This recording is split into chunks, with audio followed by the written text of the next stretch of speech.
నమస్తే, welcome to Zoom in.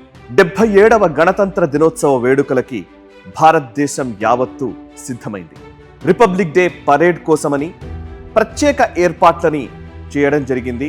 And ఢిల్లీలో జరగబోయేటువంటి ఈ రిపబ్లిక్ డే పరేడ్కి సుమారు 10,000 మందికి పైగా అతిథులని ఆహ్వానించారు.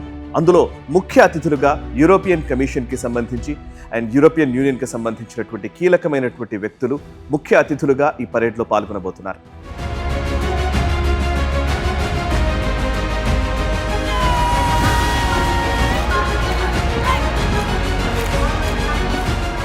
అసలు రిపబ్లిక్ డేకి ఇండిపెండెన్స్ డేకి వ్యత్యాసం ఏంటి? స్వాతంత్ర దినోత్సవాన్ని అండ్ గణతంత్ర దినోత్సవానికి రెంటికి మధ్య ఉన్న వ్యత్యాసము అండ్ ఈ గణతంత్ర దినోత్సవం 77వ గణతంత్ర దినోత్సవాన్ని ఇప్పుడు మనం జరుపుకుంటున్నాం. ఇందులో ఉన్న ప్రత్యేకతలు ఏంటి? నిజానికి 26 జనవరి రోజునే ఎందుకు మనం రిపబ్లిక్ డేగా జరుపుకుంటాము? దీనికి వెనకాల ఉన్నటువంటి చారిత్రక ప్రాధాన్యత ఏంటి? ఇట్లాంటి కీలకమైన విషయాల్ని మీ ముందుంచే ప్రయత్నం చేయబోతున్నాను. అండ్ ముందుగా ఈ వీడియోని పూర్తిగా చూడండి, లైక్ చేయండి, 10 మందికి షేర్ చేయండి, అండ్ కమెంట్స్ ద్వారా మీ అభిప్రాయాన్ని కూడా మాతో పంచుకోండి. సో ఫస్ట్ 1947 ఆగస్ట్ 15 రోజున మనం స్వాతంత్రం వచ్చింది కాబట్టి ఆ రోజు మనం స్వాతంత్ర దినోత్సవాన్ని జరుపుకుంటున్నాం. 1950 జనవరి 26వ తేదీన రాజ్యాంగం అమల్లోకి వచ్చింది కాబట్టి మనం 26 జనవరిని రిపబ్లిక్ డేగా అంటే గణతంత్ర దినోత్సవంగా జరుపుకుంటూ వస్తున్నాం. సరే, స్వాతంత్రం వచ్చిన రోజు కాబట్టి స్వాతంత్ర దినోత్సవానికి ఒక ప్రాధాన్యత ఉంది. కానీ 26 జనవరి రోజునే ఎందుకని రిపబ్లిక్ డే చేసుకుంటున్నాము అనే దానికి ఒక స్పష్టమైనటువంటి వివరణ కూడా ఉంది. అదేంటంటే 1949 నవంబర్ 26వ తేదీన నిజానికి పార్లమెంట్ రాజ్యాంగాన్ని ఆమోదించింది. సో రాజ్యాంగాన్ని అడాప్ట్ చేసుకున్నటువంటి రోజు నవంబర్ 26, 1949. కానీ 1950 26 జనవరి రోజునే ఎందుకని మనము రిపబ్లిక్ డేని జరుపుకుంటున్నాము? రాజ్యాంగాన్ని అమల్లోకి వచ్చిన రోజుగా 26 జనవరిని ఎందుకు జరుపుకుంటున్నామంటే దానికి కూడా ఒక స్పష్టమైనటువంటి చారిత్రక వివరణ ఉంది. అదేంటంటే 1920వ దశకం చివరిలో భారతదేశానికి ఒక డొమినియన్గానే దీనికి ఒక ప్రతిపత్తిని కల్పించే విధంగా, ఒక స్వయం ప్రతిపత్తి కల్పిస్తూనే బ్రిటిష్ ప్రభుత్వపు అధీనంలోనే ఉండే విధంగా భారతదేశానికి బ్రిటిషర్లు ఒక ప్రతిపాదన తీసుకొచ్చారు. అంటే డొమినియన్ రూల్గానే భారతదేశాన్ని పరిగణిస్తాము అని వాళ్ళు చెప్పడం జరిగింది. దాన్ని అప్పటి ఇండియన్ నేషనల్ కాంగ్రెస్ వ్యతిరేకించింది. జవహర్లాల్ నెహ్రూ గారి అధ్యక్షతన 1929 డిసెంబర్ 31వ తేదీన ఒక సదస్సు జరిగింది. ఆ కాంగ్రెస్ సమావేశాల్లో వాళ్ళు తీర్మానించినటువంటి అంశం ఏంటంటే భారతదేశానికి డొమినియన్ అనే ఒక స్వయం ప్రతిపత్తి ఇచ్చే విధంగా ఉండేటువంటి పద్ధతి మాత్రమే కాదు, మాకు పూర్ణ స్వరాజ్ కావాలని ఇండియన్ నేషనల్ కాంగ్రెస్ తీర్మానం చేసింది. అప్పుడు వాళ్ళు ఒక తేదీని ప్రకటించారు. జనవరి 26, 1930 రోజున ఇండిపెండెన్స్ డేగా అంటే స్వాతంత్ర దినోత్సవంగా జరుపుకోవాలని దేశ ప్రజలకు పిలుపునిచ్చారు. సో ఆ రోజు జెండా ఆవిష్కరణ చేయాలని అందరూ కూడా పేర్కొనడం జరిగింది. సో భారతదేశ వ్యాప్తంగా 1930 జనవరి 26వ తేదీన స్వాతంత్ర దినోత్సవాన్ని జరుపుకోవడం జరిగింది. సో అక్కడి నుంచి అంటే 26 జనవరికి ప్రాధాన్యత అది. సో రాజ్యాంగం అమల్లోకి వచ్చిన తర్వాత 1947 తర్వాత రాజ్యాంగ కమిటీని ఏర్పాటు చేయడము, డాక్టర్ బిఆర్ అంబేద్కర్ నేతృత్వంలోని రాజ్యాంగ కమిటీ రాజ్యాంగాన్ని రూపొందించడము, రాజ్యాంగాన్ని నవంబర్ 26, 1949 సంవత్సరం ఆ తేదీన మనము అడాప్ట్ చేసుకోవడము. సో ఆ టైంలో 1950 జనవరి 26న అమల్లోకి వచ్చే విధంగా, ఎందుకంటే పూర్ణ స్వరాజ్గా ప్రకటించినటువంటి ఆ తేదీ రోజునే మనం రిపబ్లిక్ డే నిర్వహించుకోవాలని అప్పటి తొలి ప్రభుత్వము, నెహ్రూ నేతృత్వంలోని ప్రభుత్వము నిర్ణయం తీసుకుంది. అందుకోసమే జనవరి 26వ తేదీని మనము గణతంత్ర దినోత్సవంగా జరుపుకుంటాం. సో ఇక రాజ్యాంగం అమల్లోకి వచ్చిన రోజు కాబట్టి రిపబ్లిక్ డేకి రోజున మనం ఒక త్రివిధ దళాలకు సంబంధించినటువంటి పరేడ్ ఉంటుంది. అండ్ భారతదేశపు శక్తి సామర్థ్యాలను ప్రదర్శించేటువంటి ఒక రోజుగా కూడా మనం దీన్ని పరిగణిస్తూ ఉంటాం. నిజానికి స్వాతంత్ర దినోత్సవం ఆగస్టు 15 రోజున జెండా ఎగరవేస్తారు. ప్రధాని నరేంద్ర మోదీ పతాకాన్ని ఎగరవేయడం జరుగుతుంది, జాతీయ పతాకాన్ని ఎగరవేయడం జరుగుతుంది, అంటే ఫ్లాగ్ హోయిస్టింగ్ అంటారు.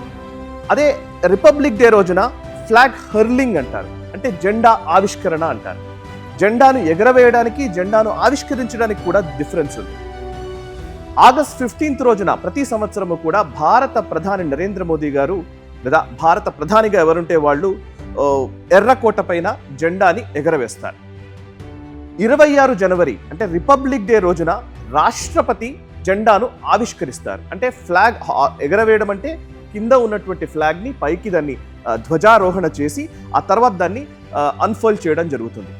అదే 26 జనవరి రోజున రాష్ట్రపతి కేవలం పైన ఉన్నటువంటి ఫ్లాగ్ని జస్ట్ ఆవిష్కరిస్తారనమాట. అంటే కింద నుంచి ధ్వజారోహణ జరగదు. సో ఈ రెండు డిఫరెన్సెస్ కూడా మనం గమనించాలి.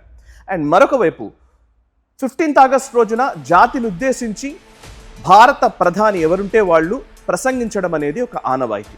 అండ్ ఎర్రకోట నుంచి ప్రధాని స్పీచ్ ఉంటుంది. ఆ స్పీచ్లో భారతదేశపు పురోగతి గురించి చెప్పడము అండ్ రాబోయే రోజుల్లో భవిష్యత్ పరిణామాలకు సంబంధించిన అంశాలని అన్వీల్ చేయడము, ఇంకా చెప్పాలంటే ఒక దేశపు దశ దిశ నిర్దేశం అనేది భారత ప్రధాని జాతిని ఉద్దేశించి చేసే ప్రసంగంలో మనకు కనబడుతుంది. అదే 26 జనవరి రోజున అంటే రిపబ్లిక్ డే రోజున, రిపబ్లిక్ డేకి ముందు రోజు జాతిని ఉద్దేశించి జాతికి ఒక సందేశాన్ని రాష్ట్రపతి అందించడం అనేది ఆనవాయితీ. 25 జనవరి సాయంత్రం రాష్ట్రపతి ఒక ప్రసంగం ఉంటుంది, రాష్ట్రపతి సందేశం ఉంటుంది. 26 జనవరి రోజున త్రివిధ దళాలకు సంబంధించినటువంటి గౌరవ వందనాన్ని స్వీకరించే ఒక పరేడ్ నిర్వహిస్తారు. సో రాష్ట్రపతి రాజ్యాంగానికి ప్రతినిధిగా భారతదేశపు తొలి పౌరురాలు లేదా పౌరుడిగా రాష్ట్రపతికి ఆ విలువ ఉంటుంది. కాబట్టి ఆ రాష్ట్రపతి త్రివిధ దళాల గౌరవ వందనాన్ని స్వీకరించడము అండ్ భారతదేశపు ఆయా రాష్ట్రాల్లో జరుగుతున్నటువంటి కీలకమైనటువంటి సంక్షేమ పథకాలు, అభివృద్ధి కార్యక్రమాలు, వీటికి సంబంధించినటువంటి ఒక శకటాల ప్రదర్శన, ఇవన్నీ కూడా పరేడ్లో నిర్వహిస్తూ ఉంటాం. సో 15th ఆగస్టుకి విదేశాలకు సంబంధించినటువంటి ప్రతినిధుల్ని మనము ఆహ్వానించము. 26 జనవరికి మాత్రమే మనం విదేశీ ప్రతినిధుల్ని ముఖ్య అతిథులుగా ఆహ్వానిస్తూ ఉంటాం. ఈసారి యూరోపియన్ కమిషన్కి సంబంధించినటువంటి కీలకమైనటువంటి వ్యక్తులు, European commission president Ursula von der Leyen, అదేవిధంగా European council president Antonio Luis Santos da Costa, వీళ్ళిద్దరూ కూడా వస్తున్నారు. ఈసారి రిపబ్లిక్ డే పరేడ్లో ఉన్నటువంటి ప్రత్యేకతలు కొన్ని నేను చెప్పే ప్రయత్నం చేస్తాను. ఈసారి రిపబ్లిక్ డే పరేడ్లో మీరు మిస్ కాకుండా చూడవలసినటువంటి అంశాలు కొన్ని ఉన్నాయి. అదేంటంటే భారతదేశపు ఆపరేషన్ సింధూర్ విజయాన్ని మనము చాలా అద్భుతంగా ఈ పరేడ్లో మనము ప్రదర్శించబోతున్నాము. 2025లో జరిగినటువంటి పాకిస్తాన్తో జరిగినటువంటి ఆపరేషన్ సింధూర్కి సంబంధించినటువంటి విజయాన్ని మనము ఈ పరేడ్లో త్రివిధ దళాలకు సంబంధించినటువంటి సమన్వయంతో కూడినటువంటి ఈ ఆపరేషన్ సింధూర్ విజయాన్ని ప్రదర్శించే ఒక కార్యక్రమము ఈ పరేడ్లో ప్రత్యేక ఆకర్షణగా ఉండబోతోంది. మరొక వైపు భైరవ్ లైట్ కమాండో బెటాలియన్, ఇది ఈ మధ్య కాలంలోనే స్పెషల్ బెటాలియన్గా ఈ భైరవ్ లైట్ కమాండో బెటాలియన్ని మనం తీసుకురావడం జరిగింది. సో ఈ భైరవ్ ప్రదర్శన కూడా మనం ఈ పరేడ్లో మిస్ కాకుండా చూడవలసిందిగా నేను విజ్ఞప్తి చేస్తున్నాను. ఇక మరొక వైపు స్పెషల్లీ క్యూరేటెడ్ యానిమల్ కాంటిజెంట్, అంటే ఆర్వీసీ అంటారు, రీమౌంట్ అండ్ వెటర్నరీ కోర్ అని ఒక విభాగం ఉంది. అంటే ఇదేంటంటే జంతువులకు సంబంధించి, ముఖ్యంగా క్యామల్స్, లేకపోతే హార్సెస్, ఇంకా చెప్పాలంటే స్నైఫర్ డాగ్స్, ఇట్లాంటి కొన్ని కీలకమైనటువంటి జంతువులకు సంబంధించినటువంటి ఒక విభాగంగా ఆర్మీలో ఉంది. ఆర్వీసీకి సంబంధించినటువంటి ఒక ప్రత్యేక ప్రదర్శన కూడా హైలైట్గా ఉండబోతుంది అని పరేడ్కి సంబంధించినటువంటి కీలక ఉన్నతాధికారులు చెప్తూ ఉన్నారు. మరొక వైపు ఈసారి మన పరేడ్లో మిస్ కాకుండా చూడవలసిన అంశం ఏంటంటే మహిళా అగ్నివీరులు ఈ కవాతులో పాల్గొనబోతూ ఉన్నారు. మహిళా అగ్నివీరుల ప్రదర్శన కూడా ఉండబోతోంది. ఇక మరొక వైపు డిఆర్డిఓ మేజర్ అచీవ్మెంట్స్, ఇంకా చెప్పాలంటే ఇస్రోకి సంబంధించినటువంటి శాస్త్ర సాంకేతిక పరిజ్ఞానానికి సంబంధించినటువంటి ప్రదర్శనలు, ఇండియన్ ఎయిర్ ఫోర్స్కి సంబంధించి సుఖోయ్ లేకపోతే రాఫెల్ ఫైటర్ జెట్స్, ఇంకా మిగతా ఫైటర్ యుద్ధ విమానాలకు సంబంధించినటువంటి అద్భుతమైనటువంటి యుద్ధ విన్యాసాలు, ఇవన్నీ కూడా మనం చూడబోతున్నాం ఈసారి రిపబ్లిక్ డే పరేడ్లో. అండ్ ఈసారి రిపబ్లిక్ డే పరేడ్లో ఇంకా చెప్పాలంటే త్రివిధ దళాలకు సంబంధించినటువంటి ప్రదర్శనలు మాత్రమే కాదు, భారతదేశానికి సంబంధించినటువంటి ఆయా రాష్ట్రాల భాగస్వామ్యాన్ని రిప్రజెంట్ చేసే విధంగా కూడా శకటాల ప్రదర్శన కూడా ఉండబోతోంది. సో రిపబ్లిక్ డే అనేది మన శక్తిని ప్రపంచానికి చాటి చెప్పే సందర్భము. స్వాతంత్ర దినోత్సవం అనేది మన స్వాతంత్రాన్ని మనము ప్రకటించేటువంటి సందర్భంగా మనం భావించాలి.